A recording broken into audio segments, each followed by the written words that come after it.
వచ్చినారు. అయ్యా బావగారు, మీకు మాకు ఏం భేదాలు లేదు. మా చెల్లిని మీకు ఇచ్చున్నాం, మీ చెల్లిని మేము తీసుకున్నాం. మీరు మన బామర్తులు జీవాల గురించి మనకు భేదం కలిగేట్టుకుండా మీ జీవాలు కొంచెం భద్రపరచుకోండి అన్నాడు మీ మేనమామ ఆది పెదగోవిందరాజు.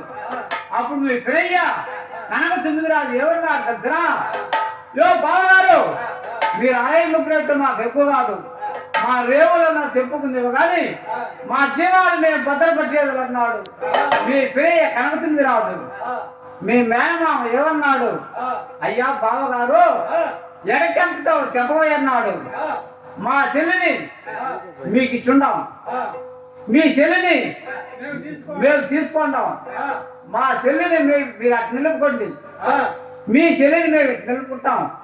మనకు రేవులే తెగిపోవాలా, ఈ ఊరిని కనచూడకూడదు. మీరు 63, నాలుగు కనచూడకూడదు. మేము 33, వాళ్ళకి రేవులే తెగిపుచ్చినది. అట్టి సమయంలో నువ్వు నావేసుకొని పుట్టినావు, నావేసుకొని పుట్టినాడని చెప్పి మీ ప్రేయ మీ తల్లికి జాబు రాసినది. మీ తల్లి ఏం చేసినది, జాబు రాసింది కదా. అప్పుడు మీ ప్రేయ తిరిగి జాబు రాస్తున్నాడు. ఓ వదమ్మ, ఈ ఊరి గణంగా పెట్టుకొని వచ్చింటే ఆ బిడ్డని నదుల్లో పెంపు చెయ్యి, నావేసుకొని పుట్టించేయి. 6 చేటలు 3 మీద బిడ్డాన్ని పండవేసి పసుపు పొడి చేసి ఆ బిడ్డపై కప్పి ఆ కొడుకుని ఓటి నీటిని తీసుకొని శ్మశాన తాగుబోతులకి ఎత్తుకోపోయి పొళ్ళు జిడేట్టుకుంటున్నా దానం చేయ వదిలేస్తున్నాడు. మీ తల్లి మందికి పోయి పడి 7 మంది తాళ్ళ దగ్గర ఎత్తిచ్చేసినాడు. ఆ 7 మంది తాళ్ళు ఎత్తుకోపోయి నువ్వు సంపలేదు, ఒక చెట్టు మీద పారేసినారు. నువ్వు ఎగిరినావు 7 ఉద్యములు. మీ తాత తాడుతుడు తాత దేవేంద్రుడు తడ ముందు కళ్ళన వాడినావు. అప్పుడు మీ తాత దేవేంద్రుడు దీవునిచ్చినాడు. సుఖీబావ సల్లావ తెల్లు నడుకులు దమ్ములు నీ గంగమ్మ నీకు విశ్వాసం అవుతుంది పోనా బాలుడని తాత దేవుడికి దీవుడిచ్చినాడు. ఆ దీవు తీసుకొని వచ్చి నువ్వు దానకొండలో పడినావు. మేము ఉత్తరకొండలో వేలాడు శివన అసలు బట్టి రేవులకి వేసినాము, రేవులు బట్టి అసలు వేసినాము. అసలు మీద యుద్ధము, దొంగల మీద యుద్ధము, రాక్షసుని చేసి ఆలసి పులిసి అన్నదాకమయ్యి కుచ్చులో గారికి 30 పులి కంచలో కథ కావిచ్చి ఆ రథాన్ని విషయానికి పొట్టినగరం పట్టుకొని మేఘాలు వస్తున్నాను. నీ పురిటి వాసన నక్క కొట్టింది. ఆ నక్కని ఇక్కడికి వచ్చింది, దాన్ని పండిరాజు పప్పినావు. నేను నీ దగ్గరికి వచ్చినాను, నిన్ను తెచ్చినాను. నీకు చదువందు, నీకు సామందు, విత్తందు బుద్ధందు చక్కగా నేర్పించినాను. ఇంతే నాయనా అనింది. అమ్మా తల్లి, కలియుగంలో మేనమామ వంశాన బిడ్డ పుట్టేది లేదా? నేను మేనమామ వంశాన పుట్టినాని మా తల్లి మా పెరయ్యకి ఇచ్చేసింది. మా పెరయ్యకి నరమన్నాడు కదా, సరే మా పెరయ్య మీదకి ఉత్తరములు పెట్టి దగ్గరన్నర తాను, దగ్గరములు పెట్టి పగన్నర తాను సరే అమ్మ అన్నాడు. నాయన మీ పెరయ్య ఇటువంటి కథ తెగేవాడు కాదు. మీ తాత దేవేంద్రుడు ఉన్నాడు, దేవేంద్రుడు వద్ద ఉన్నది గాంధీరు. ఆ గాంధీరుతో తెగతాడు. మీ తాత జాబురాయి. ఓ తాత దేవేంద్ర, నా వందనమర్యాదని మమ్మ చేపని ఒక ముసలి పెద్దమ్మ, ఒక పట్ట మీదగా ఒక పట్టాప కత్తి 2 గోలు సార్ వచ్చినాను. రేపు ఆదివారం నాటికి ఆ కత్తిని మరచిపోయా అన్నాడు. ఆయన గరగర ఉత్తరం ఆగిరున్నాడు. అప్పుడు రవిదేవు రాజు గరగర ఉత్తరం రాసినాడు. ఆ ఉత్తరం పోయి తాత దేవేంద్రుడు పోయి చేరినాది. ఆ ఉత్తరం చూసుకున్నాడు, సంతోషపడి ఇలా నాటికి మహారాజు వారి కత్తులు సిలువ పట్టిపోయినది. ఇలా నాటికి సిలువ తింది బుద్ధి మనలు పుట్టినాడు అని సంతోషపడి ఆ గాంధీని ఏలికి మీద అబ్బాలు కట్టి అంబాలలో కుంభస్థలం నిలిపి కుంభస్థలం మొలగన మరదిప్పినాడు మల్లిపకొండకి. అప్పుడు రవిదేవరాజు ఆ ఎంకమ్మ ఏనుగులు గుర్రాలు కదిలిస్తున్నది. అంకమ్మ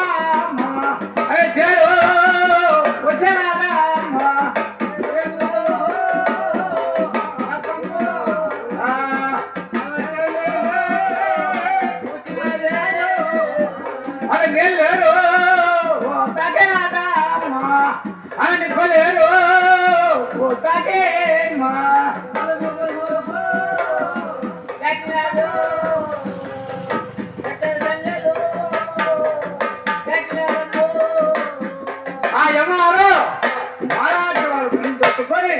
నెల్లేరు దాటి నెల్లేరు కొత్తల నిప్పలేరు దాటి నిప్పలేరు కొత్తల పాములేరు దాటి పాములేరు కొత్తల పడిగుంతల దాటి పడిగుంతల కొత్తల 7 శరాబీతులు 7 శరాబీతులు కొత్తల 6 సంవత్సరాలు దాటి అమ్మ సరదా పట్టకొచ్చినది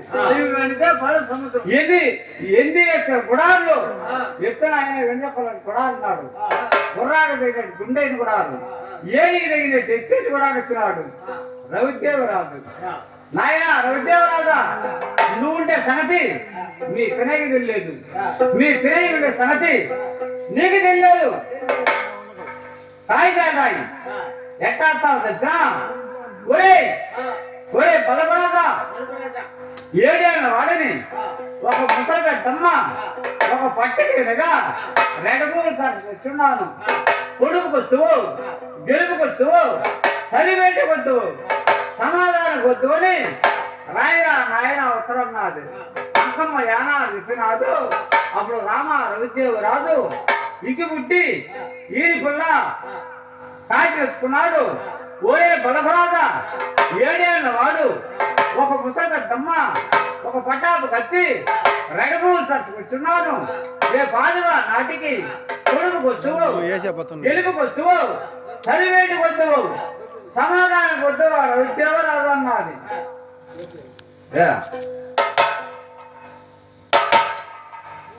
రవిదేవరాజు అని రాసినాడు ఉత్తర అప్పుడు ఆ కాయకి ఎవరెత్తుకోవాలా తోటి అటు మట్టాడు ఎత్తుకోవాలా అటు మట్టాడు ఎత్తుకోవాలా ఆయన ఎవరు లేదు ఆ ఎంకమ్మ శ్రద్ధారు ఎత్తుకొని ఆ కాగితాన్ని ముక్కలు కొడిసి రెక్కలు దాపుకొని ఆ కాగితాన్ని ఎత్తుకొని పోతున్నది అని పేరు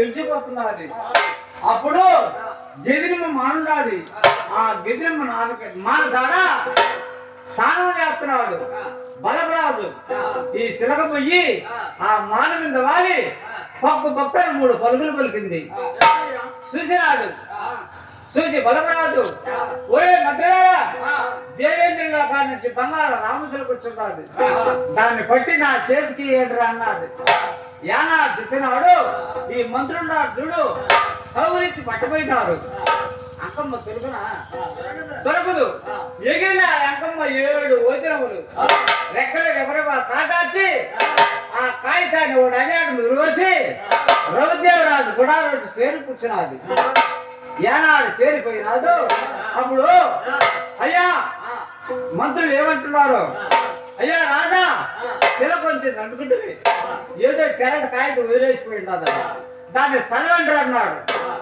అప్పుడు మంత్రులు ఈ కాగితాన్ని కను చూసినాడు కాగితాన్ని పారబడి చూస్తారా ఓయే బలపరాజా 7 ఏళ్ళ వాడిని ఒక ముసలిపెద్దమ్మ ఒక పట్ట మీదుగా 2 సరస్సు కూర్చున్నాను రేపు ఆదివారం నాటికి పొడుపుకొద్దువు గెలుపుకొద్దువు సరివేటి కొద్దువు లేకపోతే సమాధానం కొద్దు అని కాగితం రాసినాడు దొర అన్నాడు 7 ఏళ్ళ వాడ 7 ఏళ్ళ వాడు 5 ఏళ్ళతో అంటరాదు మన ఈడుగాళ్ళు జరిగాళ్ళు జోడిగాళ్ళు ఏమంటారు తెలుసా అంత పెద్ద రాజు ఉండి 7 ఏళ్ళ వాడి మీద గిట్టాలు పోయినావు నొచ్చే మనం జైలు చేస్తారు ఓరే బలపెట్టి అన్నాడు బలపెట్టి ఎట్లాడు తెలుసా మన చింతమానం మురిగిపల్లంత లాభం ఉన్నాడు ఏటాబానం కడుపు ముందరకున్నది చెట్నాడు పిల్లలు ఎరిక్కున్నది ఒరే చెట్టి అన్నాడు ఏమి స్వామి అయినా అయిపోయినాడు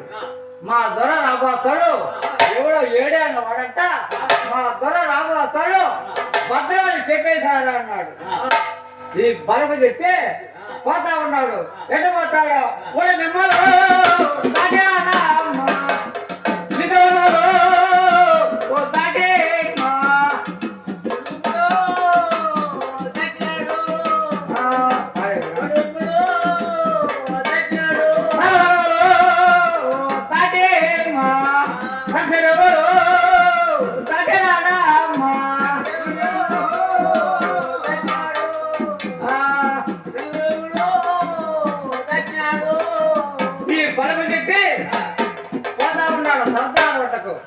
అప్పుడు అంకమ్మకి దివిగ్గానే తిన్నాడు. నాయన విద్యావరాజా, మీ పినయ్య రాలేదు, మీ పినయ్య తప్పున్నాడు బలబెట్టి వాడు వస్తున్నాడు. మీ పినయ్యని చూసి ఎన్నో బొట్టు పొగులు పోతుడు. నువ్వేం మాట్లాడబాక. లాస్ట్ లో ఏమంటావు తెలుసా?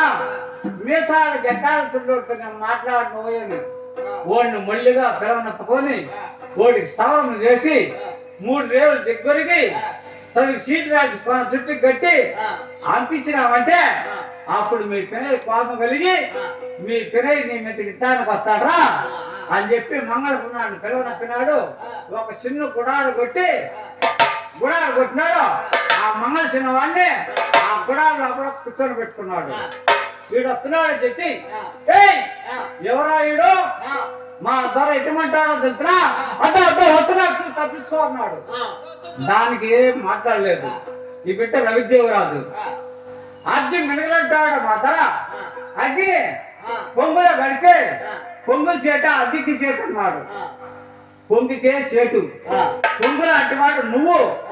అగ్గి మినగల అంటాడు మా దొర. రాబోతాడు, చూసి తప్పించుకో అన్నాడు. దానికి ఏం మాట్లాడలేదు. తనకు రాయి ఎత్తే ఎదురమ్మ గుద్దుకుంటా ఎదురమ్మకు చేట రాయి చేట, ఎదురమ్మకే చేటు. ఎదురమ్మంటూ వాడు నువ్వు, రాయి అంటూ వాడు మా అబ్బా రాబోతాడు, చూసి తప్పించుకో అన్నాడు. ఏం మాట్లాడలేదు. లాస్ట్ మాట ఏమన్నాడు తెలిసిన రవిదేవరాజు, మీ దొరల గురించి మాట్లాడుతున్నావు కానీ మంగళ చిన్నవాడిని మేనేజ్ గీత మీరు దొరక లేదా? మీసాల గడ్డాలు తిరిగిపోయిందయ్యా, సవరణ చేస్తాను, చేపించుతావు అన్నాడు. అట్నే చేపించుకున్నాను స్వామి అన్నాడు. మొల్లిగా పిలవనప్పినాడు. మొల్లిగా పిలవనప్పి కూర్చున్నాడు.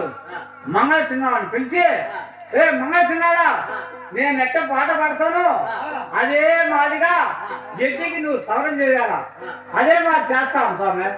బాగా గొరిగించరా బాడీ పట్టిస్తాను,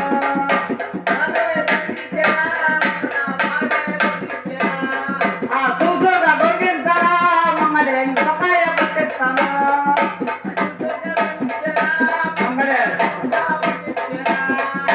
ఊరికే గొరగొద్దురా మమ్మల్ని ఊరిగాయ పచ్చాడిరా,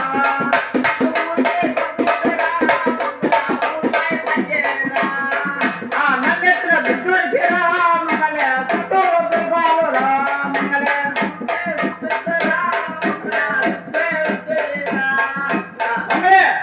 ఊరికే గొరగొద్దు, నీకు ఊరిగా పచ్చడి. నన్నెత్తులు చుట్టుడిచి చుట్టూడు దులపాలు నన్నెత్తులు చుట్టుడిచి ఇందులో దోపుడుగా తీసేన్నాడు. మేసాలు గెడ్డాలు కండ్ర పెంకులు కండ్ర పెంకు తీసే చెప్తాను పూజ మన కోడి ఉండాలి. ఆ ప్రకారం తీసేసినాడు. 3 రేవులు దగ్గరికి నాడు. తనకి సీట్ రాసినాడు. ఆ జుట్టు కట్టినాడు. ఎట్లా కానీ కనిపించినావా? నాటం నాటేవాళ్ళు, కలుపు పెరికేవాళ్ళు, కోతలు కోసేవాళ్ళు వీళ్ళు చూసి ఎగతాలు చేస్తారు. మంగళ శెట్టి, అదే మంగళ శెట్టి చెప్తాను. నువ్వు ఇట్లా ఒక గ్రామంలో మంగళ శెట్టి, ఈ మంగళ శెట్టి ఏం చేశారా? ఆ ఊర్లో ఇదే తిరణాలు అంకమ్మ తిరణాలు పెట్టిన అంకమ్మ తిరణాలు పెట్టుకుంటే వాళ్ళు